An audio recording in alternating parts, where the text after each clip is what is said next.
Ayun oh, magandang umaga sa inyong lahat mga ka-adventure.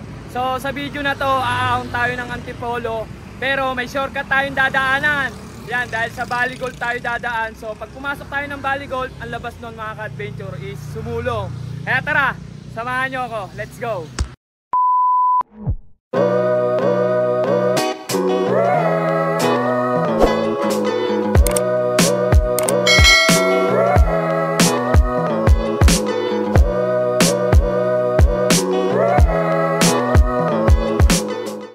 So yun mga ka-adventure, time check 6:33 ng umaga.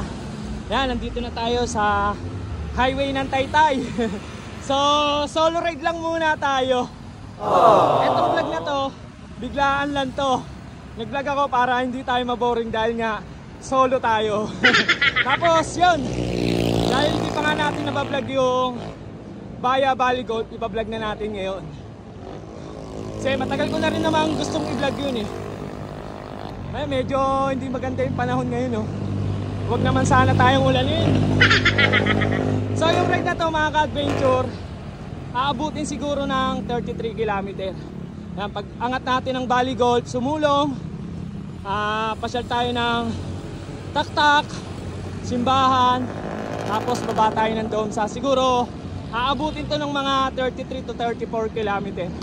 Tansya ko lang ha. Medyo mapapalaban tayo sa vlog na to mga ka-adventure. Kasi dahil nga biglaan to, cellphone lang yung gamit natin. Hindi ko nadala yung camera ko. Andito na tayo sa Tower Hills, umaahon. Bali andito na tayo mga ka-adventure sa Tikling. Ayun yung Tikling oh. So pag kumanang kayo, yan yung going to Antipolo via Tikling. Tapos ito naman yung Cabrera Road. Yan, so paglampas ng rotonda, kakaliwa tayo dyan. Babaybayin natin yung Ortigas Extension. So simula dyan sa Tikling hanggang makarating ng kanto ng Valley Gold, nasa 1.6 km.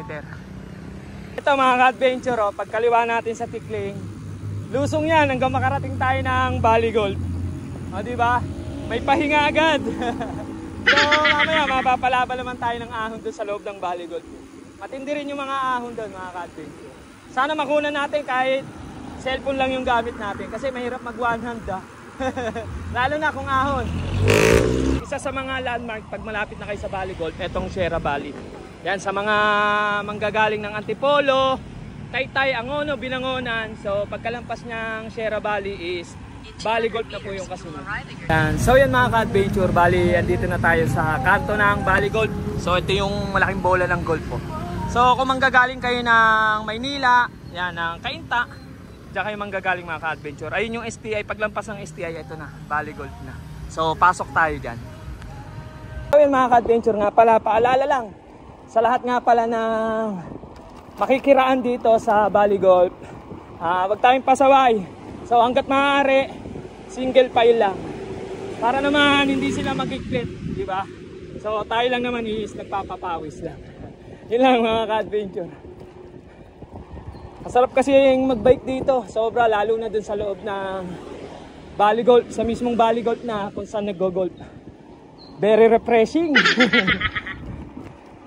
Ito, pagpasok nyo ng bola sa Valley Gold is yung kalsada, patag lang, tapos may mga konting ahon. Banayad lang naman yung mga ahon dito. Ang matinding mga ahon dito mga ka-adventure is yung sa dulo. Yun, mapapalaban tayo dun mamaya. Ayan, ganyan lang yung mga ahon dito sa Bukana. So dalawa nga pala yung guardhouse dito. Isa dun sa unahan, tsaka isa dito sa may bandang gitna. Yung sa mismong pinaglalaruan ng golf.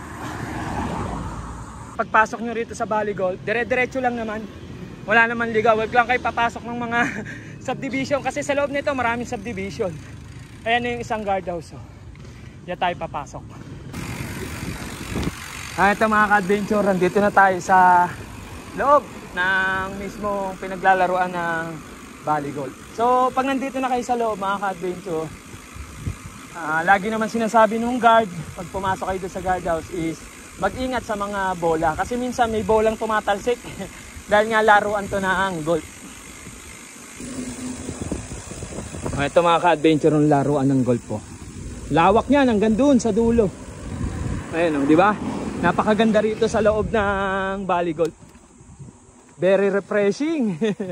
Iba talaga kapag mapuno, di ba? Yan, oh. So lalo na siguro kung maagap tayo nag-ride out. Kasi minsan mga ka-adventure, nagpapag talaga rito. Pagi. Lalo ngayon, di ba, nag-uulan. Panigurado, pagi. So dito, maraming nagbabike. Marami rin nagja-jogging. Kaya pinupuntahan to kasi hindi ganun karami yung sasakyan na dumadaan dito. Alam ko mga ka-adventure, kung magsya-shortcut kayo dito gamit ang sasakyan, motor, alam ko may sticker eh. May sticker na binabayaran.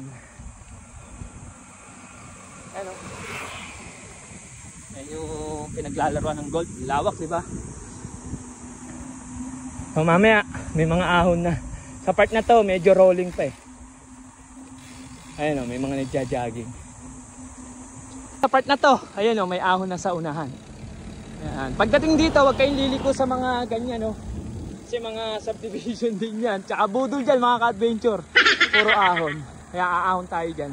Medyo madulas yung kalsada kapag maulan dito. Kapag basa, maulan din. Kapag basa, gabi ingat. Napansin nyo, bumagal tayo. Kaya aahon tayo dyan. Ito na mga ka-adventure, aahon na tayo. Dito mag-i-start yung ahon dito sa loob. Ayan o. So, banayad lang naman. Morning po. O yan, laruan pa rin ng golf po. Diba? Ahon. After ng ahon, may luso ngayon. Diba, recover agad.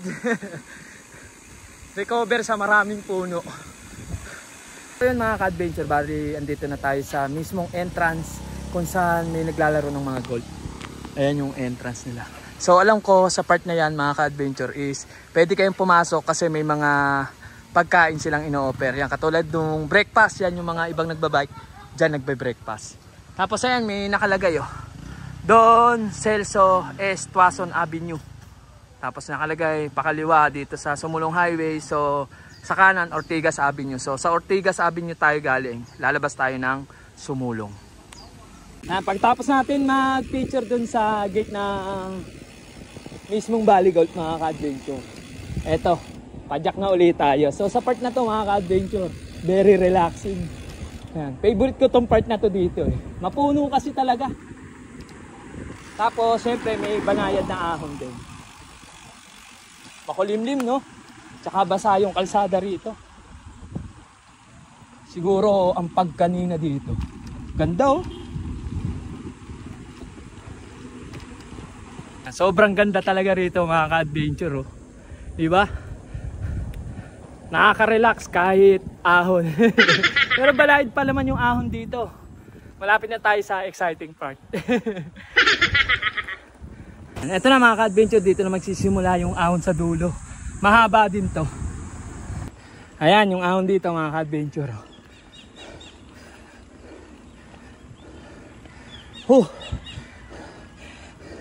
Sarap umahon no. Naririnig nyo lang yung mga ibon. Mga huni ng ibon.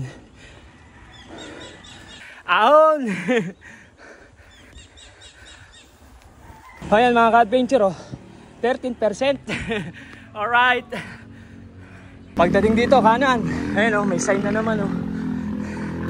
Malapit na tayo sa Sumulong. Ayan pagkanan mga ka-adventure, ahon pa rin naman yan. Di lang siguro halata sa camera. Pero ahon yan. Ayan o, 5.5% gradient pa. Ayan o, 9% pa o. Malapit na tayo sa guardhouse. Ayun o, tanong ko na yung guardhouse. Ito, nakadaan na tayo sa guardhouse. Malapit na tayo dun sa bola. Ayan yung bola o. Ang mga ka-adventure, ito yung bola ng Bali Golf. Tapos ayan yung Sumulong Highway. Diyan tayo aahon.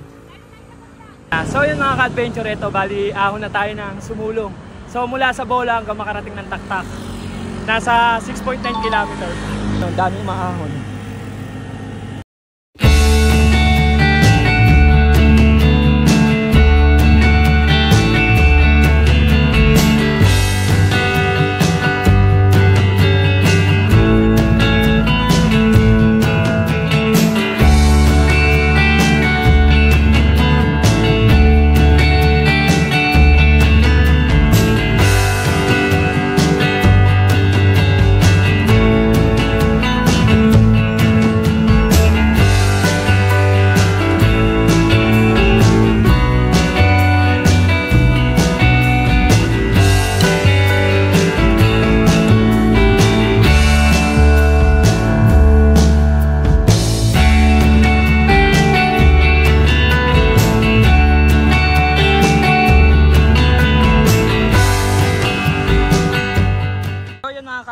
nandito na tayo sa may intersection sa dulo ng Sumulong Highway.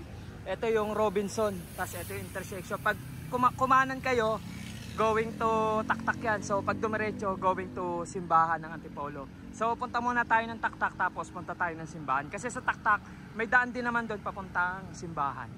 Bali, andito na tayo sa Hinilugan Taktak. So ayan o, nakalagay, Hinilugan Taktak. So sa loob niyan, nandyan yung poles ng Taktak. Tapos alam ko sa loob niyan is may mga activity. Not sure kung libre pa ngayon ha. Tapos yung kalsada na yan paahon, dyan yung maraming pumipitik. So pag kumanan kayo, dyan yung sikat na simbahan na dinadayo dito sa Taktak. Yan yung kay Popoy and Basha. So siguro dito na tayo sa kaliwa, ahon tayo dyan, tapos pupunta pa tayo ng Antipolo Church. Yan, papitik muna tayo dito. Mga ka-adventure, after nyo ng ride, after nyo umahon, so dito maraming kapihan. Yan, tulad nyan. So nandito yung yung Taktak Alley. Yan, tsaka yung podium. Yung isa sa mga pinupuntahan dito ng mga siklista after umahon ng Antipolo. So tayo diretso pa tayong simbahan. Tapos Domsa, syempre doon tayo sa tambayan. Yan, doon nyo ako lagi makikita sa Domsa mga ka-adventure. Kasi pagbaba ng Domsa, malapit na sa amin. Para less effort na, di ba? Ayan mga kapihan. Ayan pa isa mga ka-adventure. Ayan, Taktak Alley. Oy! Pagdating sa sangangdaan na yan, pag kumanan kayo, tas kanan uli, pababa na ng Tikling yan. So dito tayo sa kaliwa, going to simbahan.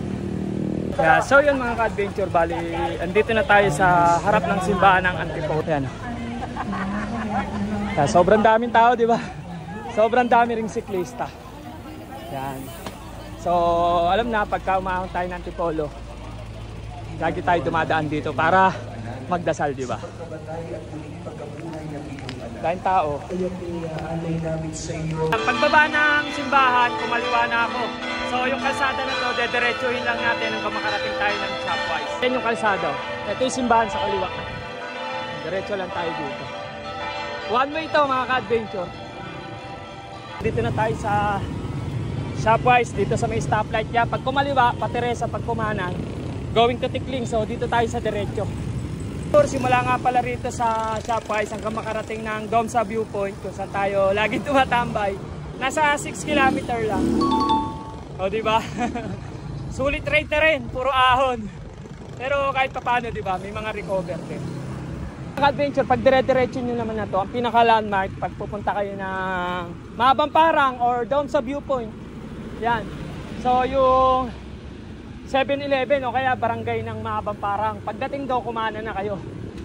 Mamaya ituturo ko naman sa inyo. Kasi pag dumiretso kayo, ang labas nito mga ka-adventure is Binangonan na. Yan, madadaanan nyo yung Pantokwari tsaka yung backdoor ng East Ridge. Marami na rin dumadaan dito. Kasi marami na rin bahayan dito eh. Tsaka shortcut din talaga to. Yan, dito na tayo mga ka-adventure sa Mahabang Parang. Pag nakita nyo na tong mga art na to, so kakanan na tayo. Ayun yung 7-Eleven. Ayun sa unahan yung barangay. So pag dumiretso, going to Quarry, going to backdoor, East Ridge. Yan. So ito, kumanan na tayo dito sa Mahabang Parang. So yan mga ka-adventure, bali andito na tayo sa lusong ng Mahabang Parang. So syempre hindi natin ito makukunan dahil nga cellphone lang yung gamit natin. Grabe, mahirap lusungin to ng nakawanan. Ito yung lulusungin natin, oh. Tapos ayun yung aahunin natin. Ayun, kita nyo ba? Diba, papuntang langit. May daya yan mga ka-adventure. Yan. Ayan, dito na tayo sa ibabaw. Ayan yung nilusong natin, oh. Ayan. So tapos ito yung view deck. Ayan, ayan yung view deck. Ayan, oh. Spotted, oh, Patchulito. Trail run. Tapos doon tayo tumatambay yung mga tindahan dyan sa kaliwa. So kahapon, Sabado, ngayon kasi Linggo, may karera. Yan, tuwing Sabado may karera mga ka-adventure. Dayo na kayo, maraming malalakas dito. Kasi maraming malalakas na dumadayo eh. So yung mga tindahan dito, ito yan yung nasa kanan na yan. Tuwing hapon hanggang madaling araw open yan. Nakakarami na si Patchulito. So pasyal tayo dun sa tambayan natin sa 1940 Kapihan. Dito na tayo sa tambayan natin. Ayan, Sir Lons Ride. Ayan yung mga nandito. Ayan, chill adventure. Ito may-ari ng 1940 Cup yan. Saan galing? O yan, ambisyosong shot. Di napitikan, di umabot. O ito, Golden Uno. Sir Benny. Ayan, si Coach Milbert. Kaya ito. Hoy, pareho na tayo ah. Oo, okay. Oh. Yan, so dito ako nagkakape. Yan. Tapos yun, may mga tindahan pa na open. So tambay muna tayo dito bago tayo lumusong doon. Almusal agad oh, Pandesal Pro Max oh, yung Rino na ipinalaman. Ang laki oh. Oh, di ba? Laki ng pandesal dito. Ayan yung pandesal dito. Makikita yung gaano kaliit. Ito yung anak, papakita ni Coach ha. Oy, hindi ko ipapalaman tong mismo lata ha. Oh, ayan oh. Oh, di ba? Nakita yung diferensya. Ito mga ka-adventure oh. Inom muna tayo ng Tablea. Yan, yung chocolate dito sa 1940 Capital. Masarap yan. O yan, may bagong dating mga ka-adventure. Ano yan? Ano yan? Toasted siopaw. Yan, so may nagdala ito si Rapi. Di ba? Spanish! Spanish bread! Yan, so ganito sa Dom sa mga ka-adventure. Yan, kanya-kanyang dala ng maaalmusal dito. Pero may mga pagkain naman dito. Ayan. Dyan, may mga mabibila kayo dyan. Yeah, so yan mga ka-adventure, ito pauwi na tayo, nakalusong na tayo ng Domsa. So time check, inaabot na tayo ng alas 10. Ayan yung mga kasabay natin sa unahan.